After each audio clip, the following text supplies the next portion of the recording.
A Paradise Called Texas by Janice Jordan Scheffelman.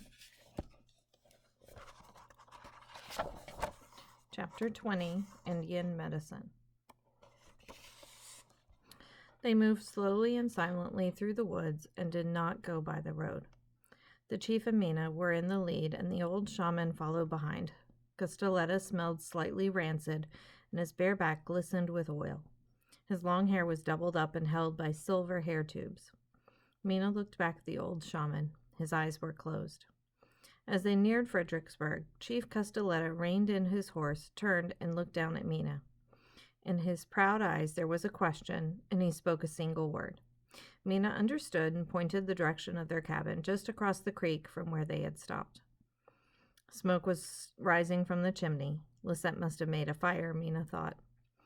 Castelletta dismounted and motioned for Mina to climb down. Then the chief tied his horse to a tree and went to hold the old man's horse. The shaman dismounted. As he turned to his horse to unfasten the pouch, the sun shone on his long white hair, and it seemed to glow like the sun itself. He fastened the little bag at his waist, nodded to Castelletta, and they began to make their way toward Mina's cabin on foot. They moved quietly, and Mina followed behind.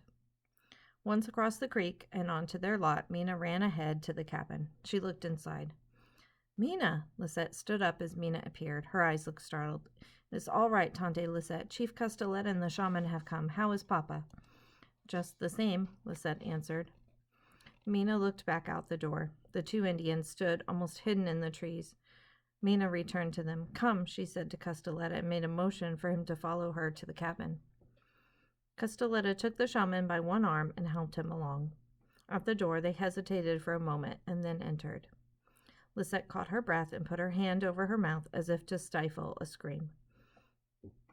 Mina thought the Indians looked strangely out of place and a little uncomfortable inside the cabin.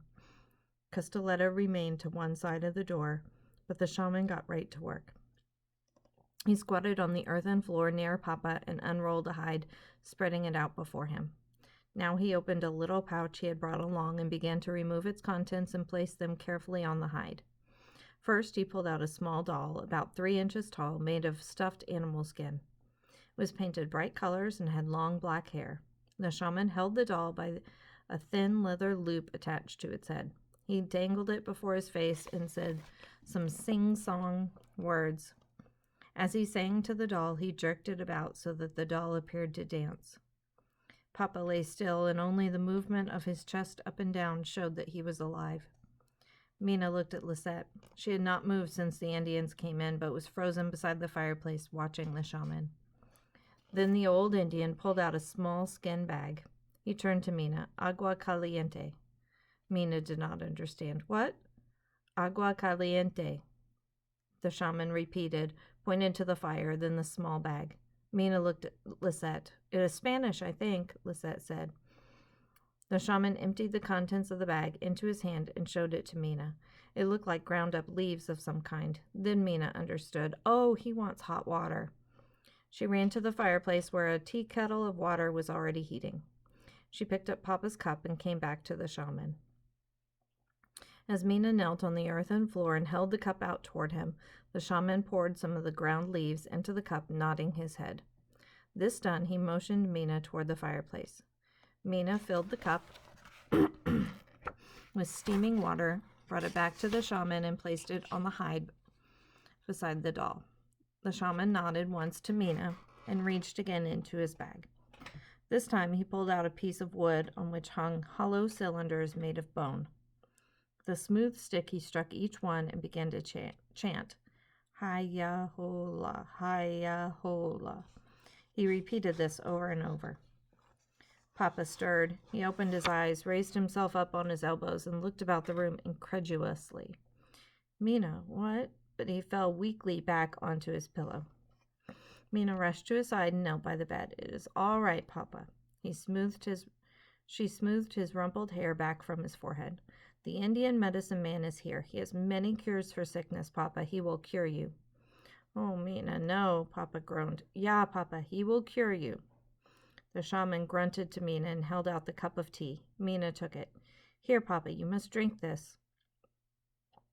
Lissette helped hold Papa up enough so he could sip a little tea. It steamed up before his face. Then he took another sip and another until the cup was empty. Very good, Papa. Mina turned to look at the shaman. He was nodding his head in approval. Then he put everything back in the bag, rolled up the hide, and rose slowly on his thin, bowed legs. He handed Mina the bag of tea leaves. Castelletta came and took the old man's arm. They started for the door slowly. Mina wanted to give the shaman something for helping Papa. She thought of the little hand mirror Auntie Fisher had given her and got it from the trunk by the fireplace. She pointed to herself with a thumb and then to the shaman with her forefinger, the way she had seen Indians at the market make signs. The shaman stopped, turned to look at Mina. He reached out his hand and took the mirror, nodding his head solemnly. Then they left as they had come, without a sound. Mina went to the door and watched them until they were out of sight. Then she looked back at Papa. He was watching her, and he smiled weakly. He opened his mouth to speak. Mina, do not talk yet, Papa. Mina put a wet pack on Papa's forehead. Just rest now. Papa closed his eyes and seemed to sink into the bed with a sigh. Lissette motioned to Mina to come outside with her. It was midday and the sun was hot. Mina, Lissette put her hand under Mina's chin. As your Papa always says, you are a real pioneer girl. Suddenly, Mina went weak all over. She did not feel like a pioneer girl. Instead, she longed to be comforted like a child. She remembered once when she was a very little girl in Versted, she had fallen down and bumped her head. Mama held her, rocking back and forth in the creaky rocker. Mina looked at Lissette. I'm so tired. Lissette put her arms around Mina. Everything is going to be all right. She patted Mina softly on the back as she held her close.